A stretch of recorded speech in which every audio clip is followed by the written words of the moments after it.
Good evening. There are strange tales that run through many different human societies and exert such a hold on our imagination that they pop up time and time again. Tonight we look at two of those legends. The phantom hitchhiker is a modern myth, the stranger who appears at the roadside, accepts a ride and then disappears. But first, a more ancient belief, the power of the curse, like the Earls of North Esk, who were haunted by a green lady whose appearance at Ethie Castle in Tayside means one of them will die. But our example tonight is a Celtic tale that happened not so very long ago. The remote and beautiful islands of the Outer Hebrides. Their isolation means they've been only lightly touched by the 20th century. The islands are much as they were when the Vikings first landed over 1,000 years ago. And the old superstitions are still a part of everyday life. We're very religious. Whether we're Christian or not, we're very, very religious. Even those who perhaps have abandoned God are still got that superstitious side to their natures. This is all very much part of our make-up, and graveyards particularly. In this ancient and overgrown burial place, within the grounds of the ruined Howmore Chapel, lie the remains of the clan of Clanranald, buried here since 1490. Ranald MacDonald is the 24th chief of Clanranald. He believes the clan has its own special protection. Sad thing is that anybody who actually tampers with the property of the clan have never really had any advantage, and often has not had, met with some evilness, and the property has always been returned. There are those who believe that many of the ancient medieval artifacts on the Hebrides have strange mystical powers. The modern word might be curse, but I would like to use something more remote than that. It is something that holds the whole spirit together, because we've been going so many, many centuries. Whatever it is, the power of the curse has reappeared throughout the history of the clan. During the 1745 uprising, redcoat soldiers broke into the clan's island graveyard, intent on stealing the valuable St. Finan's bell. Come back, you scum! But the bell was to be their downfall. Whatever they did, it refused to stop its eerie, persistent ring and attracted the attention of the local caretaker. St. Finan's bell was returned to the Clanranald clan, its rightful home. St. Finan's bell has been taken twice during the last couple of centuries. Both times, I'm told, the people who've taken it have met an unhappy end, but the bell has always returned to the altar.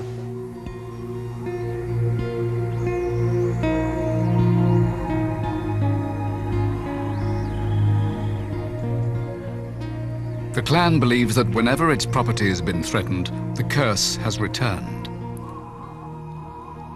The Clanranald stone bears the ancient symbols of the clan and marks the resting place of Alan Moidart, famous chief and protector of the clan who died 400 years ago.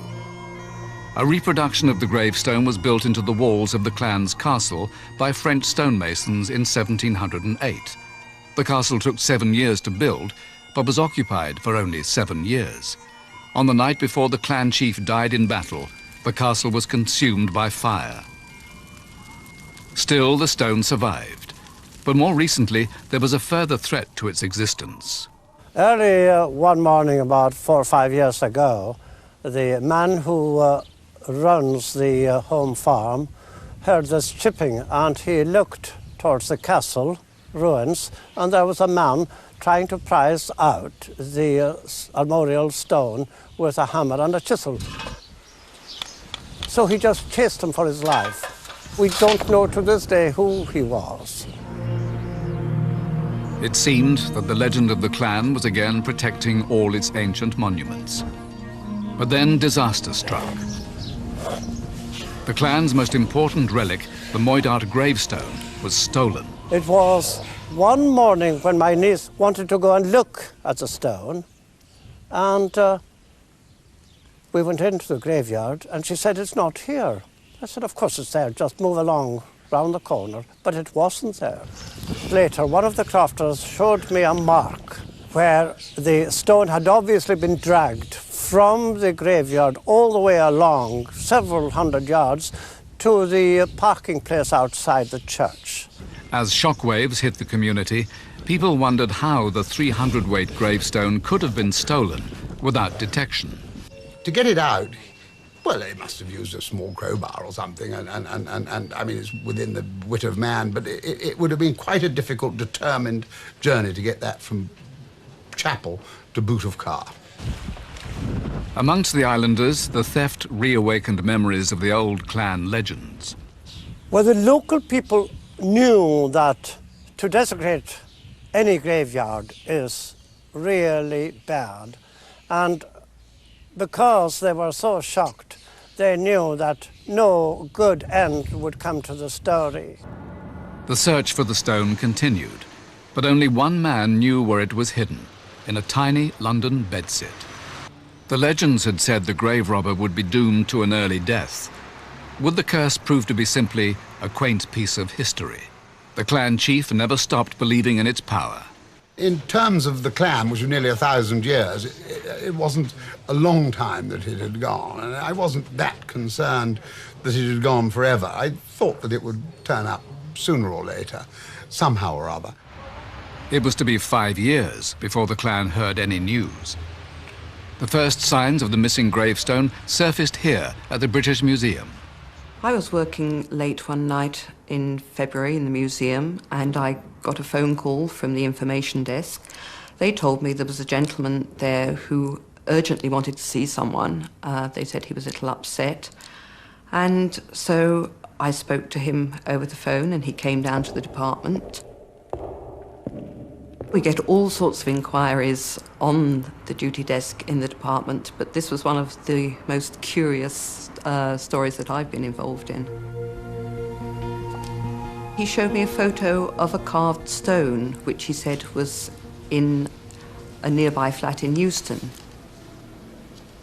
He said his son had been on holiday some years previously on South Uist and had found it in a field and brought it back to London. He was in London for his son's funeral. His son had died quite suddenly a week or so previously. On the 22nd of February 1995, almost 5 years to the day since the stone was stolen, 33-year-old Lauren Mabon died alone in a London flat. Only a few feet away from his bed was the stone of Clan Ranald. The coroner's verdict was death by misadventure.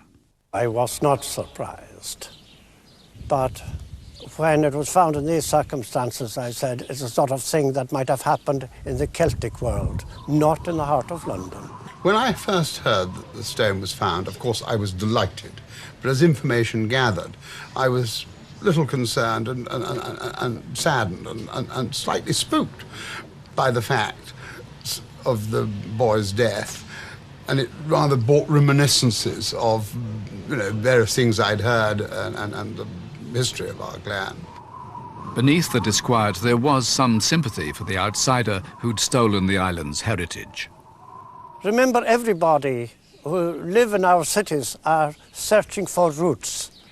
They would do anything to catch up with roots, because a lot of people nowadays in the last 100 years have lost their roots and are wandering about the surface of the earth aimlessly, whereas we can describe the people we came from back to 7, 8, 9 generations.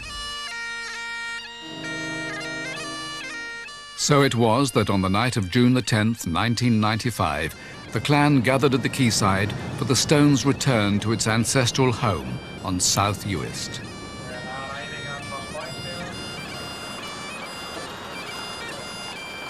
Its final journey from London was almost complete. It was to arrive as it had left, in the boot of a car.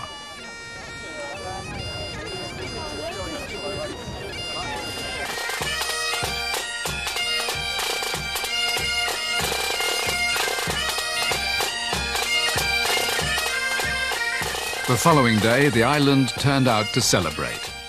Among them, Neil Macmillan from the local Historical Society, who was there to give a Gaelic welcome. They're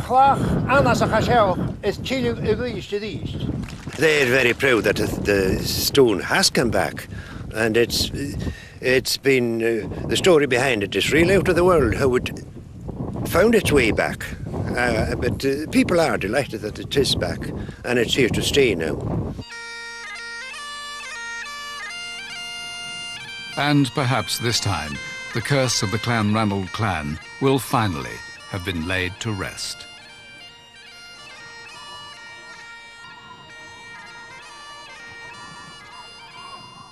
Some will dismiss the story as superstitious nonsense, but the clan leaders have managed to stay in power for nearly 1,000 years, so maybe Clanranald do have something watching over them.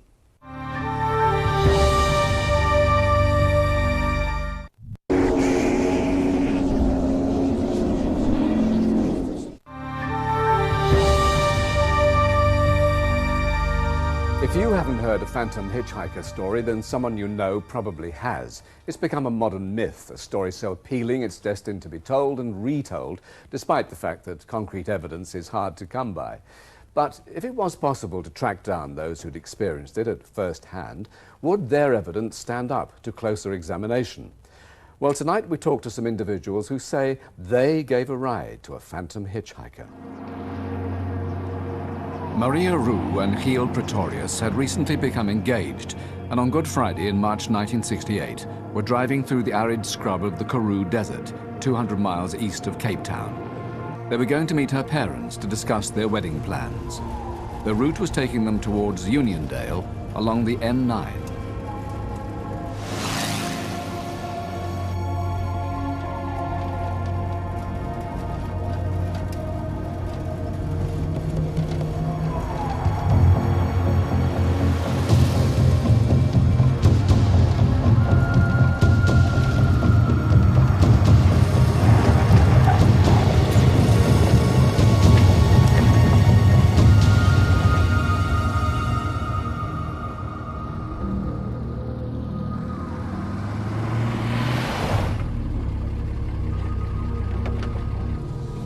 Hi, you want a lift?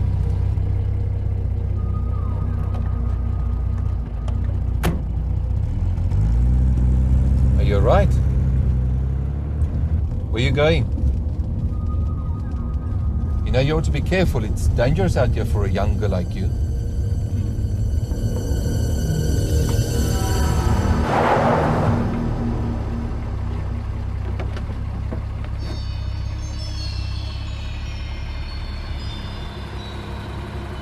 Where are you? Puzzled and frightened, Anton Lechronchi headed straight for the police station in the nearest town, Uniondale. Today, the station is run by Warrant Officer Moschert. Sergeant Potgieter was on duty. He was alone on duty. Sir, you got a problem? When Mr. Lechronchi came in, he told Sergeant Potgieter about experience he had on the road. I was driving into town and I stopped to pick up this girl hitchhiking. I don't know, man. She just disappeared. What exactly do you mean, just disappeared? Sergeant Potgieter didn't believe the man. And he think the man wants to waste his time. No, man, you've been drinking. I swear to you, I've never been more sober in my life. I'm sorry. Listen, please just come out there with me. Let's see what Sensing that happens. Lechronchi was not joking, Snowy Potgieter agreed to go back with him to the spot.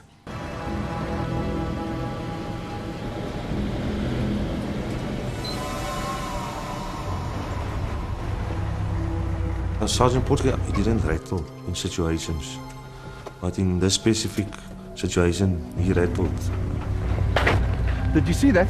Yeah, you fiddling with the door. I didn't touch it. It wasn't just that. Did you hear the woman laughing? Look, Mr. Lechronchi, I'm getting tired and impatient. Now we'll drive past there once more. This time, you put the interior light on, you put your hands on the steering wheel. I'll be right behind you and I'll be watching. Hey, and lock your doors.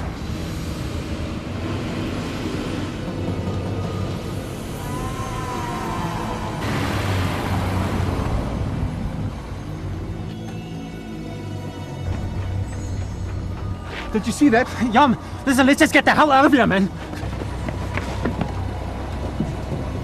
When Sergeant Potgieter came back, he was snow white in his face and he was rattled. So he left the police station, he locked the station and went home.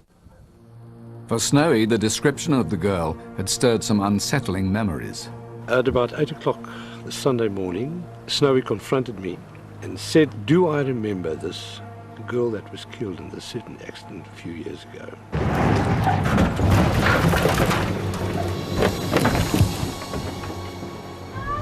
Pat MacDonald had been the first officer to the scene of the crash that day. I found a Volkswagen Beetle off the road, and a girl was lying on her back with her head against the one embankment.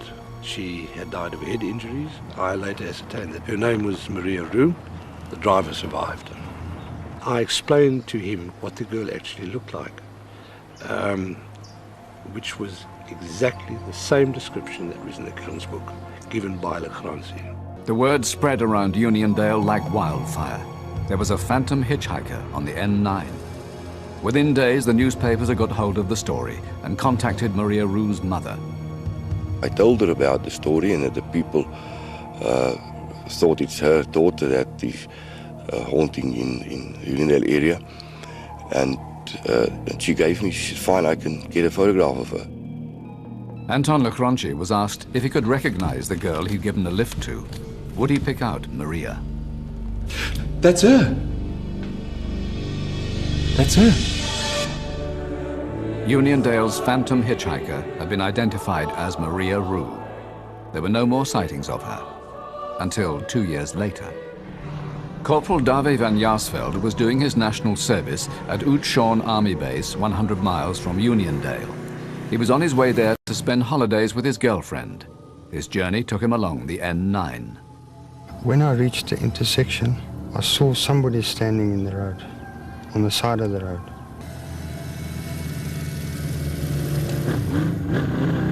Just as I turned to the right, she kind of lifted her arms up, like, "Oh no, aren't you going to stop?" Why do you want to lift into town?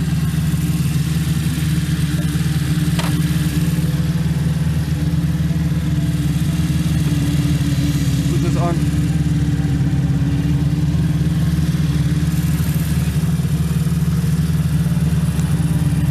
Here's an earpiece and some music.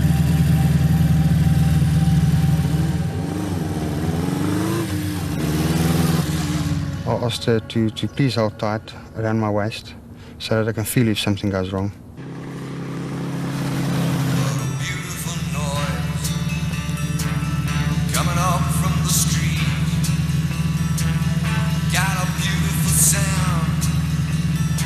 After a few, say a kilometer or two, the bike had a twitch. I thought she fell off. A lot of things went through my mind. I turned around. I wanted to see if I still had somebody with me. There was nobody. I turned around, I went back with a motorcycle, looked if there was anybody lying along the road, and then I got a fright. I mean, I saw the helmet, it's back on, the earphone is just lying there, and then I just had to move off, because I realized then that I didn't actually pick somebody up. Dawie was badly shaken. Not knowing what could have happened to the girl, he fled to the safety of Uniondale. Corporal Dawie van Jaarsveld also said she was a shortish girl, dark hair, she's a brunette, short hair, and she had slacks on and a jersey. And that was the description of Lachranzi as well. I'm telling you, it scared the living daylights out of me. I didn't think there was something wrong at that time. I didn't notice that it was a spirit or something. But I did feel strange. Any suspicions Dawie might have had were reinforced when he returned to his bike. The headset was ruined. It was completely done. It was melted, you know, it was unusable at all. And the helmet too turned out to be unusable. The helmet that the lady put on, this is the helmet, and nobody wore this helmet after she had put the helmet on, because even my girlfriend wouldn't wear it again. She was too scared. The third appearance of the phantom hitchhiker was in 1980. On Good Friday, Andre Hertzi was driving along the N9 past Uniondale, looking for a friend who he thought might have run out of petrol in the desert. All of a sudden I felt hands around my waist. I could actually feel the pressure, and as I looked down, I saw the hands. I was very, very scared. And I felt that I must get away from that place. That's when I accelerated. And like I said, at about 150 or 160 watts, she gave me a few whacks against her head, and then she just disappeared. Never saw nobody standing next to her road or nothing. Once again, it was Uniondale that was the first to hear of the latest sighting. I think I've seen the ghost. I was riding my bike down the Andre dirt road. Kurtz's was a third confirmed sighting, but since then there have been numerous unconfirmed reports of the phantom hitchhiker. Girls' hands, and they were real. There have been lots of theories as to why the ghost of Maria Roux should continue to haunt the N9 since that fateful Easter of 1968. Local journalist Yanni Meyer has been following the story for over 20 years. One of the theories why she apparently can't go to rest for good is that she was fast asleep in the car when the accident happened, and she didn't prepare herself for death. She dearly wanted to finalize her wedding arrangements, and the theory is that she will carry on until she reached her destination.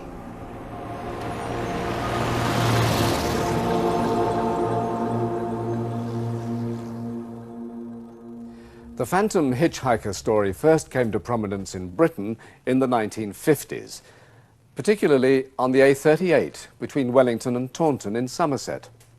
But the earliest sighting was of a mysterious man in black, forever striding along the road towards St Boswell's in the border regions. The witness, a Miss Louisa Scott, didn't actually call him a phantom hitchhiker, but that might be because the date was 1893. Good night.